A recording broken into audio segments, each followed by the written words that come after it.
Good evening and welcome to Legal Tech Live, episode 52. Tonight, I'm joined by Nischal and Andrew from KlarityLaw, an AI tool for contract analysis. Also joined by, and I'm going to go ahead and do this in a little different order tonight because I'm joined by Hannah Konitshek of LegalIO. Yeah, Hannah first because Hannah joined in, said she would co-host, and Ivan Rakelin, the disappearing actor. Ivan Rakelin is here, but he is on deck for this interview because Hannah joined in. She's got a bunch of great questions, and we're really happy to have her. Andrew, Nischal, thanks so much for being here. Tell us where you guys got started with KlarityLaw. What started the idea? A little bit about each one of your backgrounds, how you got together, and where you went, how you got to where you're at right now.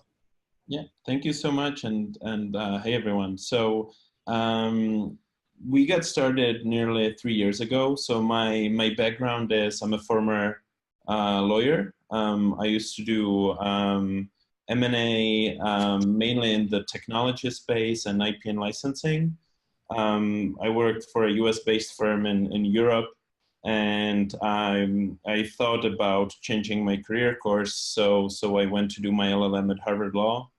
And the first thing that I've done when I arrived was to cross-register for a startup course at MIT, and that's how I met Nischal. So at the time, I was an undergrad at MIT, majoring in computer science, very interested in natural language processing.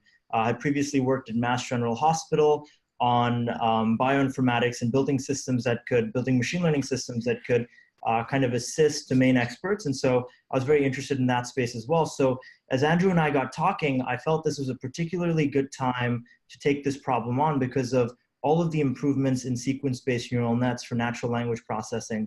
So we walked around Cambridge for 3 hours that day and decided to team up and have been together ever since. So about 2.5 years later onwards, where we find ourselves is with a product that's able to look at contracts, incoming contracts for our customers under their own preferences and let them know how that stacks up and also make any changes that are required.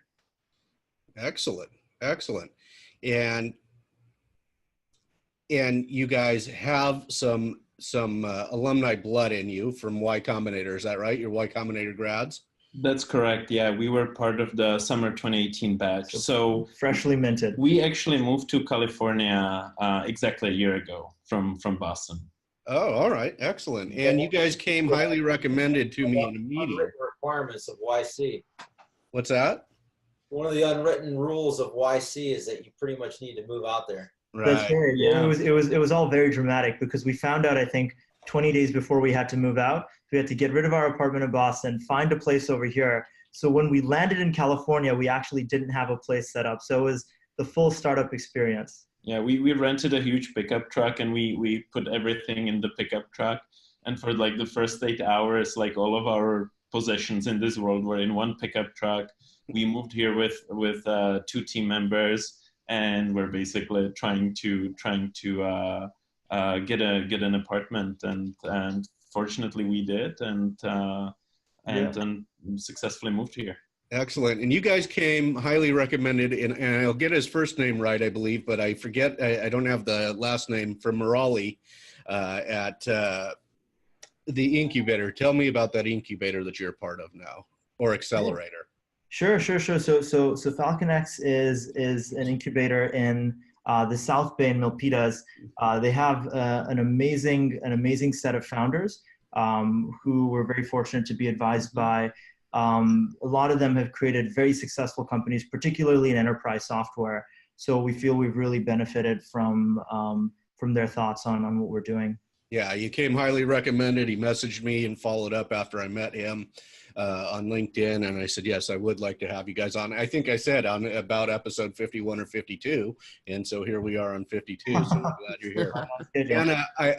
Hannah, I want you to jump right in here. This is, as I said, very conversational. Let's see how you do while I have Ivan on probation. Yeah, definitely.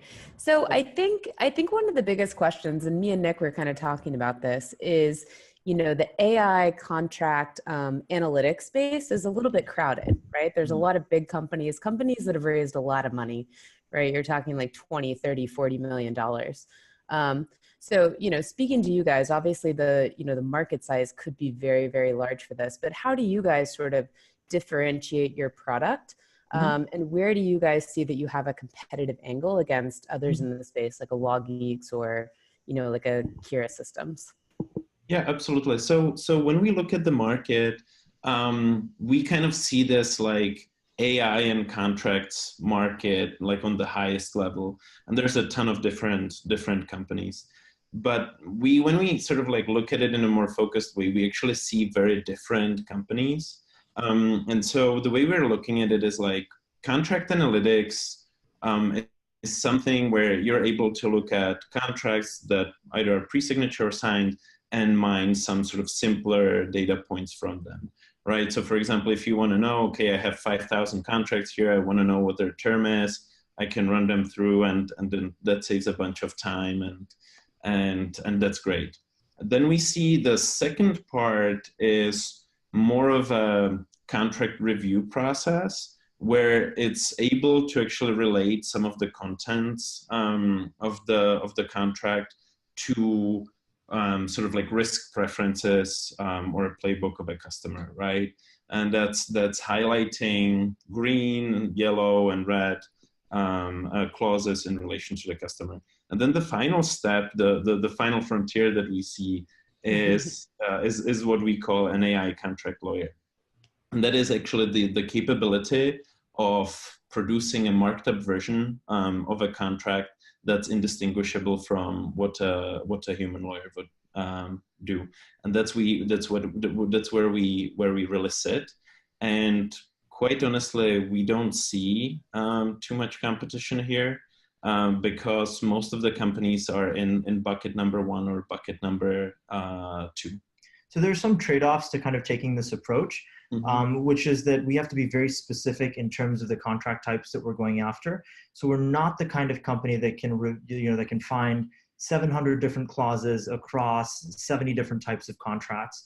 And that's a very conscious decision that we made right up front, that we want to deliver a very granular analysis, even if it means we're restricting ourselves to a few contract types. Gotcha. Right, okay. right. And obviously you guys, I think you've sort of started with NDAs. Are there other contracts that you kind of have in like your wheelhouse right now? Yeah, that's correct. So the NDAs, that's where we really started because everybody's familiar with an NDA, and it's a great starter. It still takes a bunch of time to actually go through those, and there are companies that just have very large numbers. Our largest customer has around 14 or 15,000 NDAs every year. So that's quite a lot.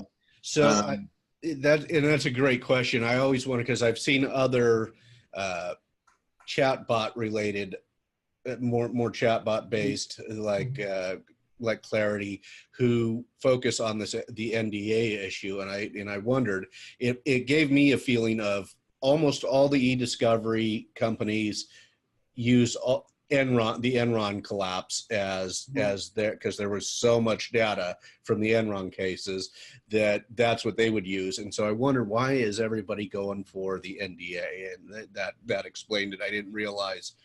I'm used to signing them a few times a year, almost, but I didn't realize that some of these enterprise level companies are doing it so frequently. So that's just massive data for you guys to work with. Exactly. And it's also a very finite problem, right? So it's a great place to start. So neither of us knew how to build this when we started. So we figured out, well, let's focus on one very specific problem and solve that really well, and then we can actually generalize further. So to answer Hannah's question is, we have a couple of different products in beta as well. I think the one where we get really excited about is sort of contracts for the sale of goods, because that's where a lot of international trade is happening. We have some amazing beta customers there, and essentially like producing a markup of a 200-page document drives immense value. Right. That's really interesting. And I'm also wondering, and it's a bit all over in terms of your positioning and like how you built the company, but how do you price something like that? Right. So you can kind of take two approaches, right? You can say, okay, well, you have a license and it's just a free for all, or you can take like a usage model more similar to like an Algolia or something like that, where it ramps up by the number of contracts that you're actually working on. So have you guys played around with different pricing models, and have you found that one has stuck or really resonated with your customer base more than another one? Yeah, absolutely. So we actually have like different, given our stage, we have different customers or on kind of different models. Like many early stage startups. Yeah. So that said, we just really love the SaaS model and tiers, because one of the strong value propositions of being able to do what we do with AI is the fact that like you don't have to think about contracts anymore. And so having a business model that suits that mentality is like you don't have to count how many are coming in and so on. It's pretty much a subscription at a certain level. Is just working really well.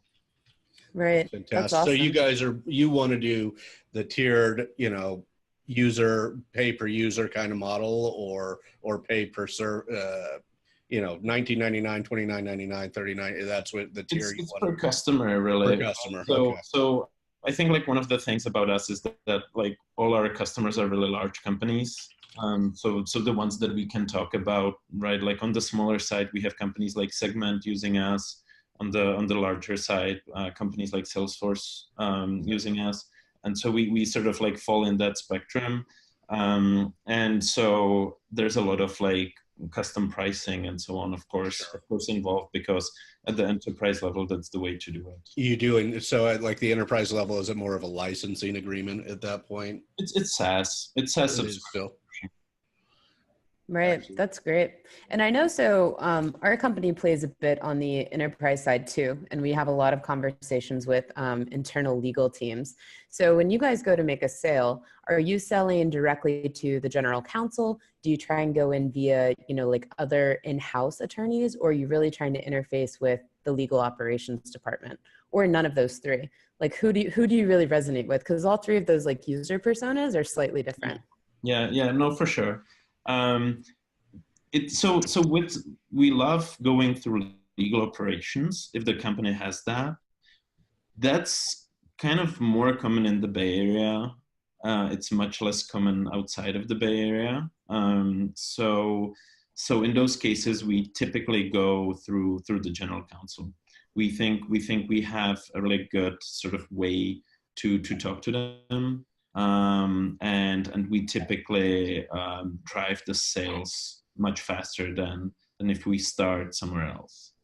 But of course, like ultimately, and I'm sure as you know, it's about convincing the entire team, or at least the contract team, to really get on board with something like this, because the general counsel cares about slightly different things than, of course, the legal ops person, and that cares about different things than sort of like senior attorney, and that cares about different things than a paralegal or a junior lawyer.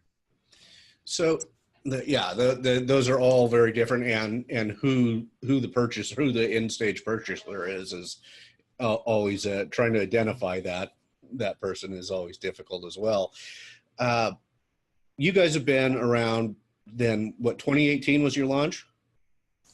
2017. Yeah. 2017. Okay. 2017. 2017 is where we started really like working on Klarity full time. But of course, like at that point, we didn't have any product or customers. And I think a lot of what took a bunch of time to put the NDA product together, one part of it is we just didn't know anything, but the other part of it was we knew that NDA is not the be-all end-all of Klarity, and we wanted to build a platform in such a way that the marginal effort of adding new contract types is much lower and then constantly going down. So we built a lot of modules that you look at and say, that's such an overkill for such a short contract type, but specifically because we knew, very, very soon, very early on, we might be doing 200-page documents. So the platform has to be able to do that as well. Gotcha. Can we back up real quick and just flesh out the story of the company. So I noticed that it was third time was a charm for you guys with the YC application process. Can you give us a little bit more detail on, when you started to try to get into YC, and then by the third time, what do you think, after doing a self-assessment, occurred within the company to make you competitive? Sure. And one second, guys, I do want to thank our live viewers. Morris Lilienthal, Alan Rodriguez, Brad Freeman are all watching over on Facebook. Thanks. If you guys have any questions, guys, please go ahead and ask them on Facebook. And for Andrew, Nischal, and Hannah, if I'm looking this direction, I'm not ignoring you. I'm seeing what's going on other monitors. It's your Uber Eats order. Yeah. So please, go with Ivan's question. Good question, Ivan. Sure. So we'll go right into that. So I think the overarching thing was we just needed to make more progress, and that took different forms, right? So our understanding of the market, we started off by targeting law firms, which is a much tougher sell to make. Our product was not at all in a mature stage at the first time that we applied. So I think it was just a lot of iteration that had to happen, both on the business and technology side. And so we, in a weird sense, we felt that there was a big silver lining to only being accepted the third time, because we got to make so much progress before we were actually part of the batch, that we got to really utilize that time to grow the base that we had, rather than trying to ideate while we were part of the batch. Yeah. You had significant revenue by the time you had the third application? We had revenue. I think it's the significant is a very subjective word. Yeah. It's but between 0 and a number, that is the founder answer we're here for. Yeah. And I think and the other thing is, and Nischal changed T-shirts just before we started, but before that he had one of his MIT T-shirts that on the back says is a quote from Babe Ruth. That says it's really hard to be the person that never gives up, and that's the way we really look at it. And YC said this repeatedly, that when they started out, they felt intelligence might be the most important trait of founders, but they've actually revised that to say we think tenacity is the most important. So they're like, these guys aren't going to stop applying, we might as well just let them in. So, that is so cool, right? This is like the story from Airbnb, right? Like they basically showed up to all these BC meetings, and literally these BCs are like, you guys are like cockroaches, you will not die. Right. And that's why they invest, because like founders have to be resilient. That's the only way like your company survives sometimes. Couldn't agree more. Yeah. And we actually we just recently closed a really large deal. And that's a congratulations. For a year and a half. We were talking for a year and a half. This was a legal department? It was legal and finance. Yeah, but year and a half, right? And we just needed to build so much product to be able to get to a point where we're usable on a daily basis. But we are right now. So, and we're just constantly like following up and so on. We once had a meeting with somebody where we wrote 63 follow-ups. It was a fantastic meeting. It's just really important. That's how you do it. Because I mean, that's how you break away from from the noise that they see essentially. Yep. You gotta remember, like when you're a big company, you get so many people requesting your time, and most people drop off after the first, second attempt. I'd say 90% drop off after the second attempt. Yeah. So, can you tell us about user adoption? Number of users or any of that information? Can you share that? So we can't tell you like the exact number of users, but on the how many clients we have, we can talk about that. So we're now just shy of 20. Those are all large companies. So that's something that is keeping us alive. And at each of those companies, it really depends. So on the smaller ones, we would have a few users. On the larger ones, we would have sort of lower tens of users. Okay. Hannah, what's up? I see something cooking. Yeah. So, I mean, I think one thing that our company has also been mulling over a lot is how to optimize the sales process. And so, that's kind of like, who exactly are you selling to, right? Like, is it the GC? Is it the legal ops team? And, you guys talked a bit about the sales cycle and how painfully long that can be. Like, I'm wondering if you guys found any tips and tricks that worked for you guys during the sales process that you could share with like some of the listeners. Because I found just talking to different founders, right? Like some things work really well. I know our company just got off coming from Las Vegas at the Clock conference, right? So the Legal Operations Conference. And we were talking to some vendors there that, get a booth for $50K, but they end up earning 2.5 million in revenue back. And that works for some companies and not for others. So I'm wondering if you guys have any like tips and tricks that you guys have learned along the way for like optimizing your own sales funnel. Hannah, I have to stop you there. Are you mining my podcast for stuff that you can then go and use in your business? I appreciate it if you are. No, absolutely not. I think we're interested in it, right? And it's a challenge, right? And I love to hear how other companies are tackling it, because quite frankly, the biggest challenge that our company has found in the legal space is the sales cycle. It's that's and the you're legal still space. emailing with the same people, and you do the math of like, wow, it's been 50 hours and I value my time at X amount. This is already a $10,000 like sunk cost. What do you do? It's something Ivan and I have heard nonstop for several years in this space from all the startups we've interviewed. Legal is a long sales cycle. Yeah, so the way we're thinking about it is finding predictability and repeatability is really important. So when you actually like look at like sales cycles in the bio space or security space and so on, you also have like incredibly long sales cycle. So for example, if you're selling like security infrastructure, and we have some clients in that space, their sales cycle is, 6 months is like super fast, but much more commonly it's like, 12 to 18 months. And sometimes they have even longer, like 2 to 3 years deals. And those are mature companies, those are public companies, right? So, some of it is just the nature of the space. And some of it is the nature of the solution that you're selling, right? And the way we're looking at it is like, we're actually selling to an extent a critical infrastructure for a company. This is not a sort of like an add-on for like the sales team that they can test it out for 2 months, and if it works really well, they adopt it or not. This is like we're sort of replacing a very core business or compliance process for a company.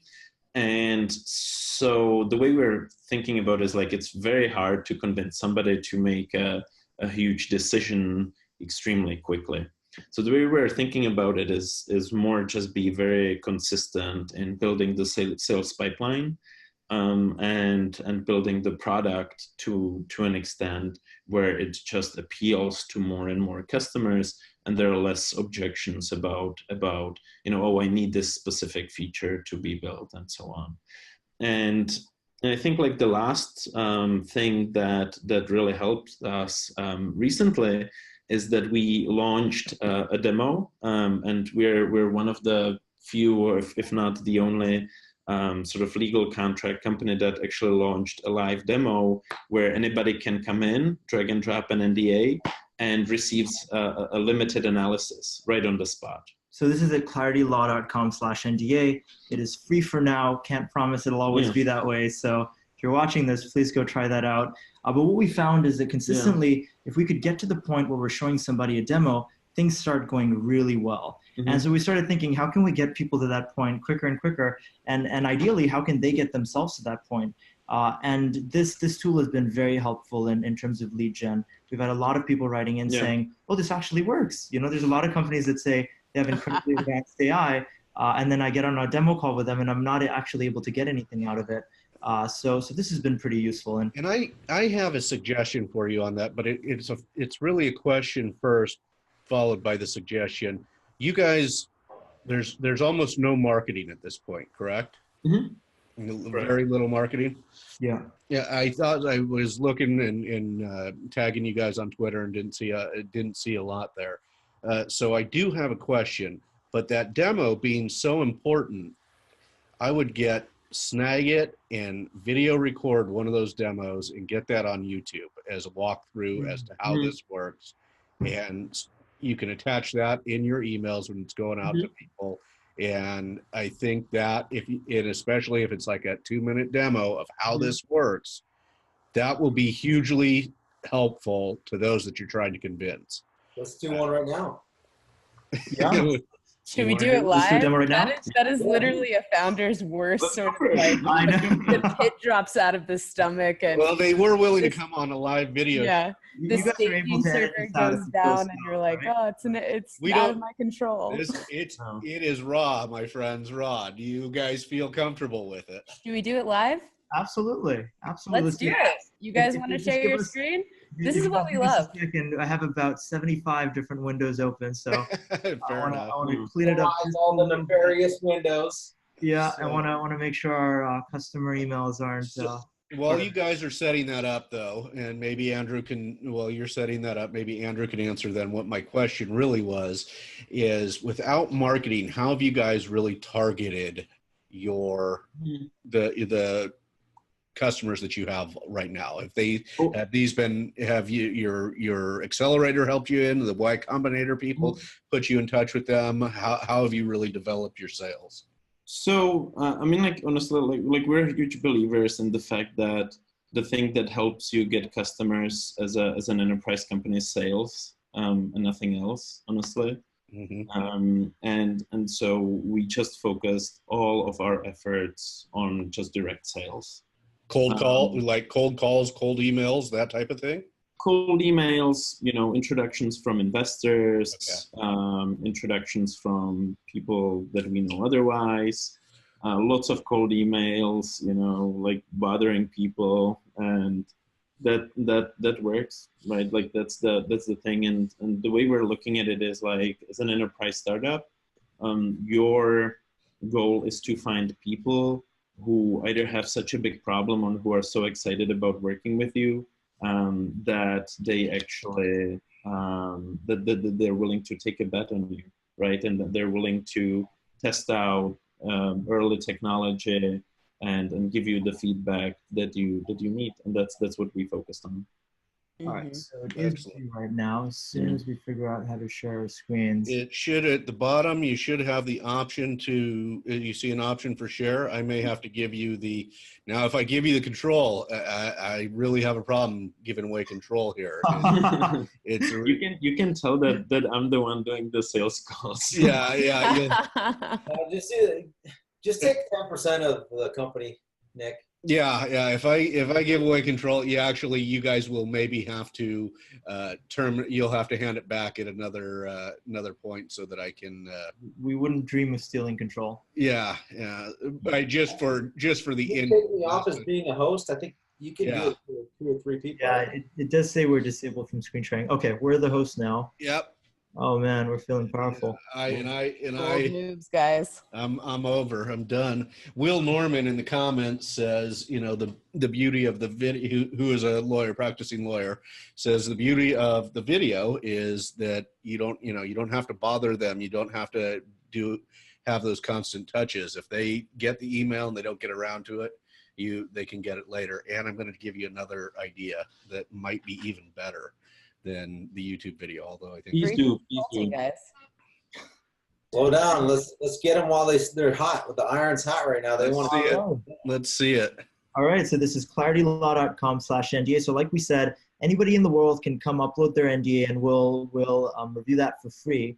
So what we're gonna do is run through a sample NDA right now. And so what's happening is this is running through our machine learning models. And like Andrew said, it's doing a couple of different things. The first is just picking up a bunch of different clauses that we look for in NDAs, and then many more, much more granular data points within those clauses. And it's going to use a combination of those two things to compare it to market and tell us how this NDA is in comparison to what we consider to be the market standard. And finally, it'll actually go and mark up the document. Yeah.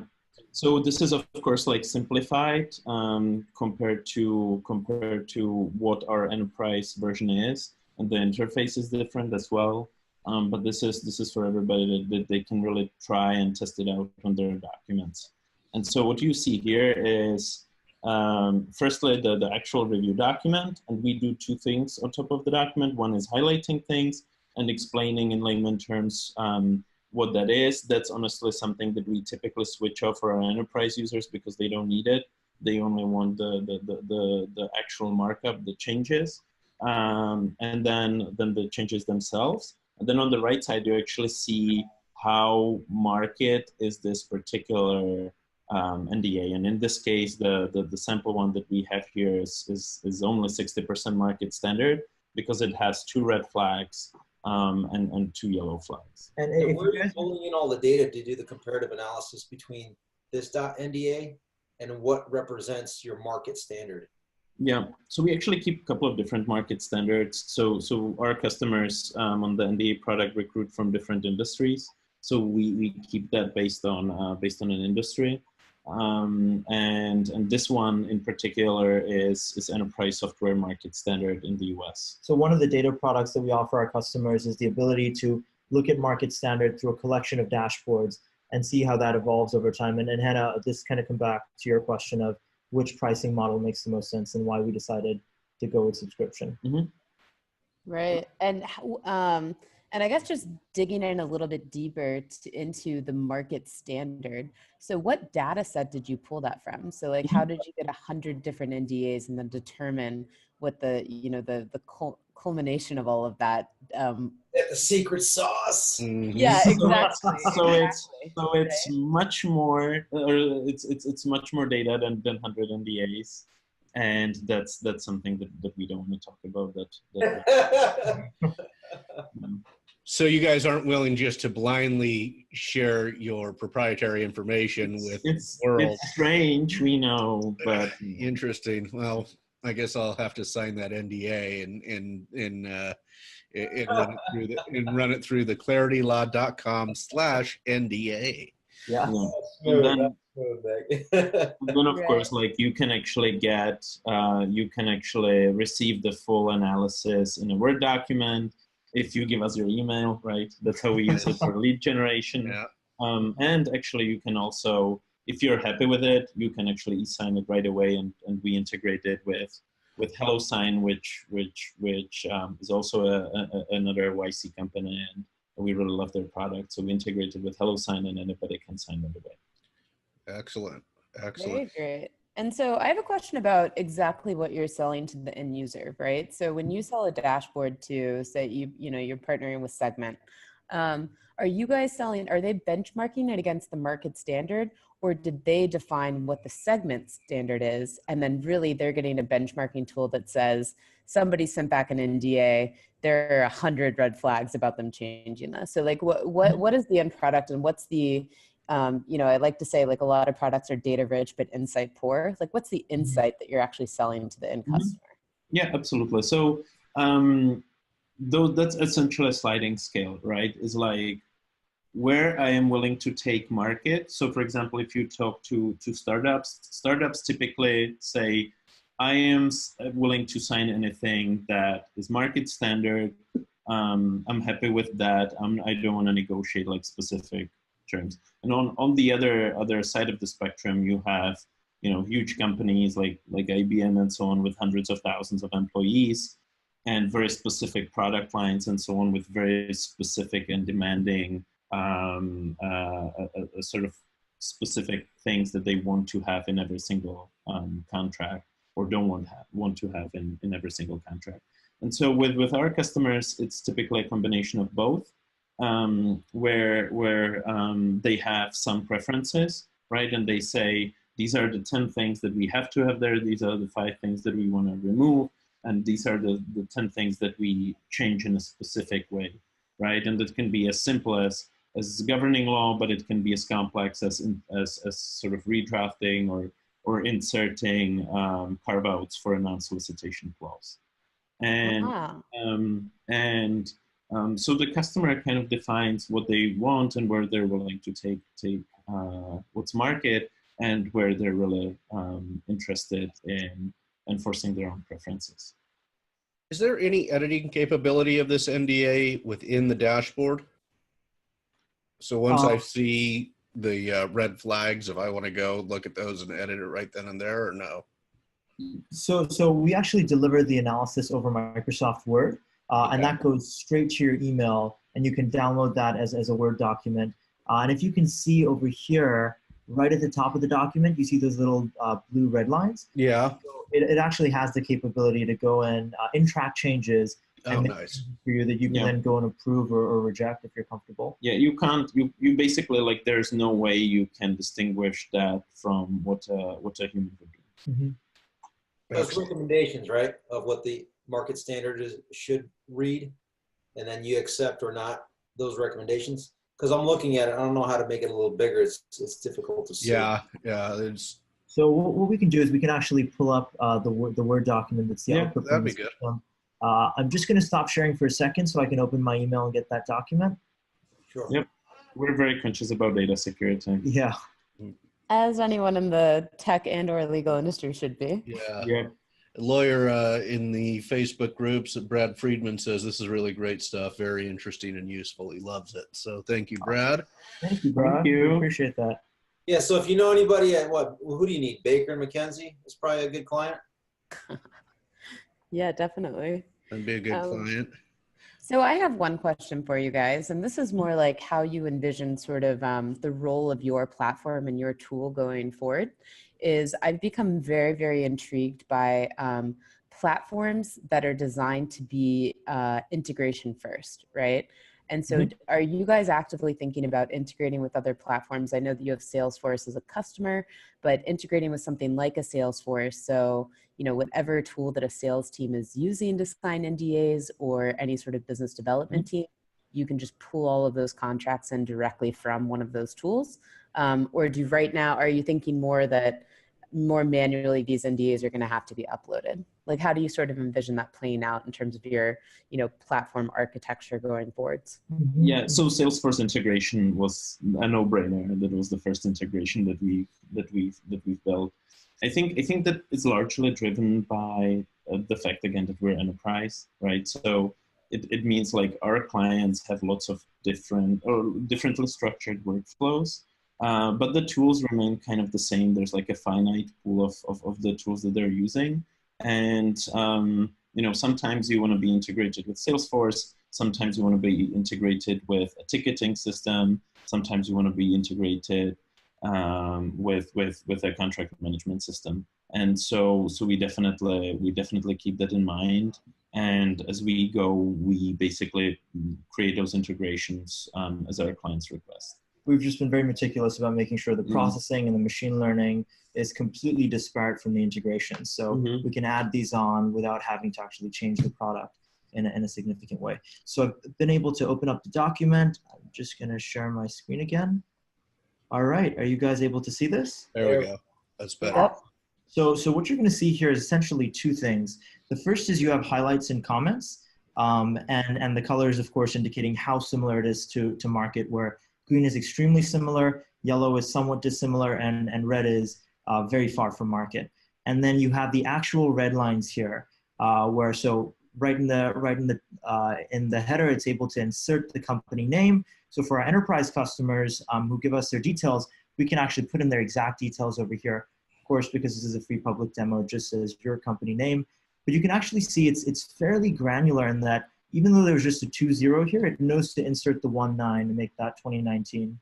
Yeah, rather than bulk replacements, because as I'm sure that like everybody appreciates, is like the way you redline actually gives a lot of information how you're viewing that relationship, right? So if you redline very aggressively and you essentially replace your stock language with somebody or somebody else's stock language with your stock language for indemnification, for example, it's like a very aggressive gesture. Whereas if you go in and actually tweak a few words, you know, and so on, that's much more sort of respectful way. And of course, like both approaches and the gradient between them have their different spaces.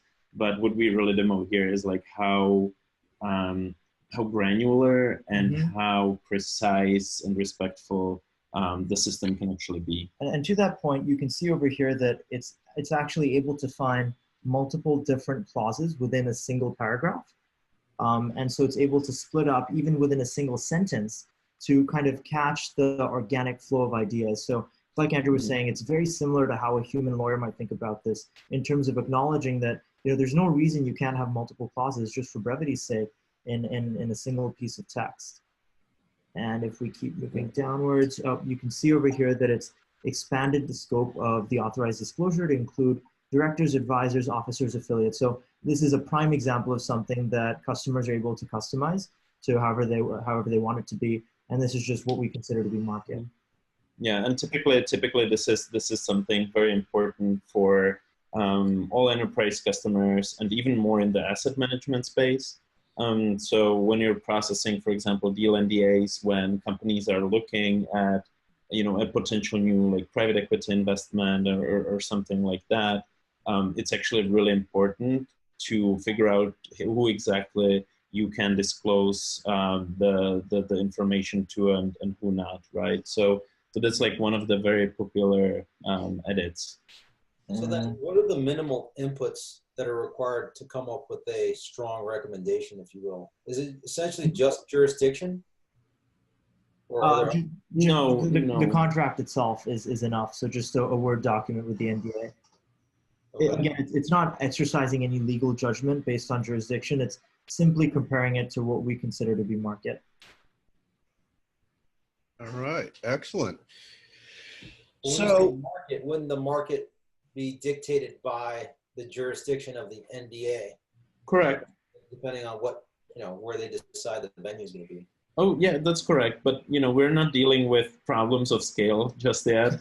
And pretty much all our clients come from California, New York, Massachusetts, London, and Finland. And so we don't need to sort of like... So the market is, what is the Massachusetts market for this particular NDA? What's the California market, right? That's one part of the market, and then the second part of the market is the industry, right? So asset management has very different standard terms that compared to enterprise software. Yep.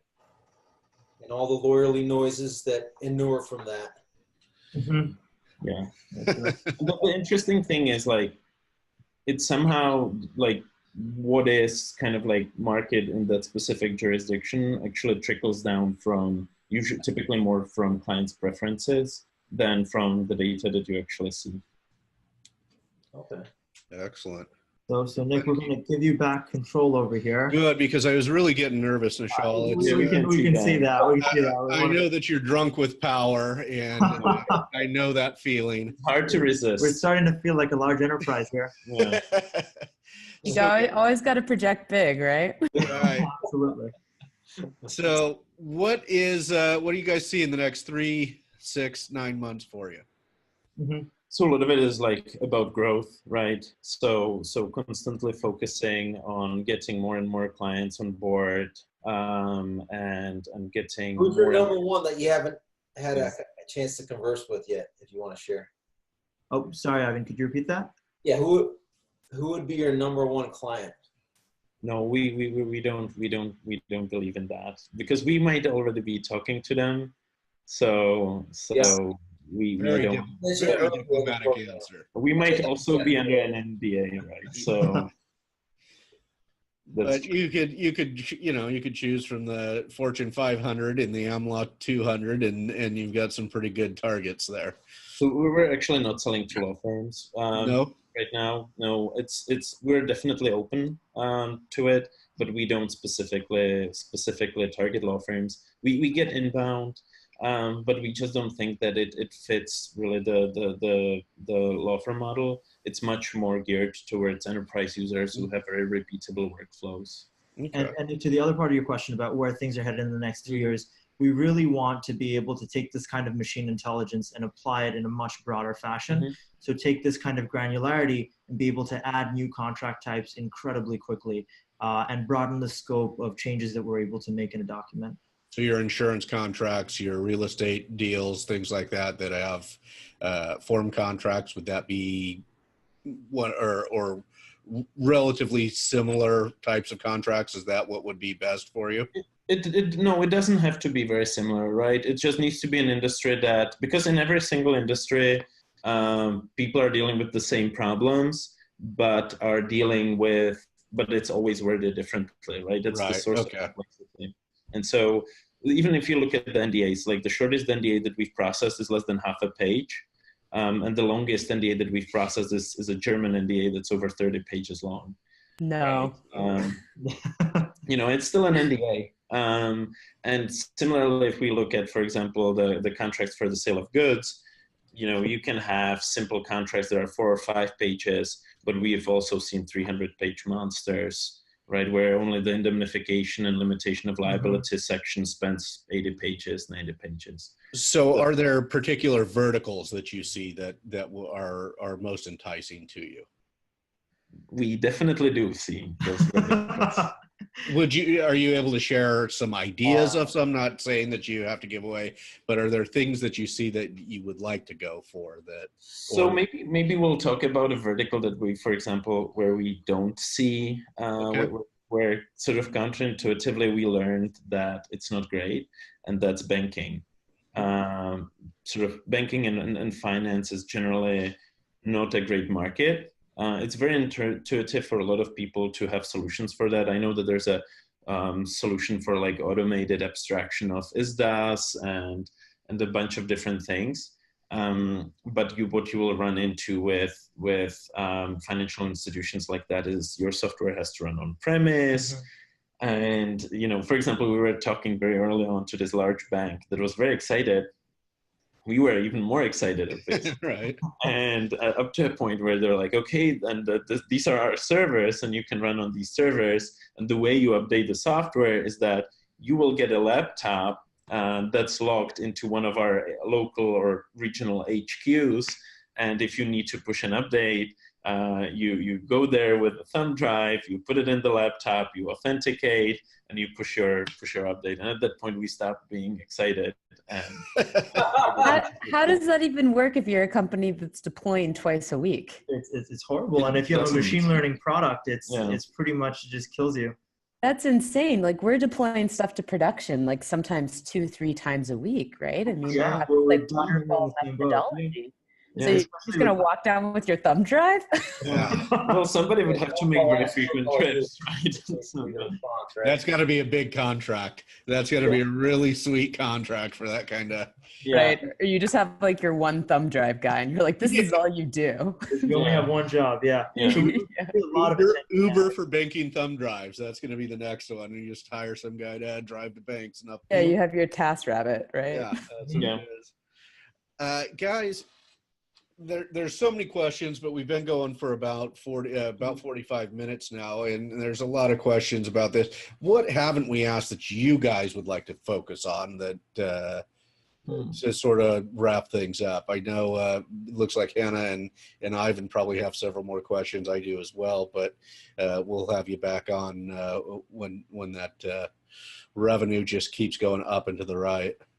So I think like the number one thing that that is really hard for us in terms of running the company is what we want to talk about. That's actually hiring really great legal talent that's willing to work on products, right? And that's something that we've been consistently struggling with in terms of getting more people on the sort of legal/product side of the company, and we would like to get more. So if somebody is listening and is a lawyer and wants to work at a small tech company in San Francisco, please let us know. And if someone's listening who's on the tech side, particularly if they're interested in natural language processing, we really take these problems on by the horns. We don't try to sidestep them. And so this is where the real AI is happening. So we'd love to talk to them too. Awesome. And Erin Levine is watching, and she's a CEO of Hello Divorce, a good friend, and she said yes. So she's having some similar issues of finding that legal talent who's working. It's hard. It's really hard. Where can go ahead? Go ahead. I was just going to say, just so everyone knows, like what are you kind of looking for in these people? Are these, the legal talent is more of a consultant, kind of just a sounding board for your product team, or these are full-time team members? Full-time team members. We really look for people who ideally have a little bit broader legal experience, or at least broad sort of legal interests, because we draw a lot of inspiration and experience from different parts of the legal industry. We love people who have a little bit of practical experience. It doesn't have to be like 10 years in M&A, but if they work, you know, at a firm or in an in-house role for like a year or two, that's like perfect, or at least a few summers.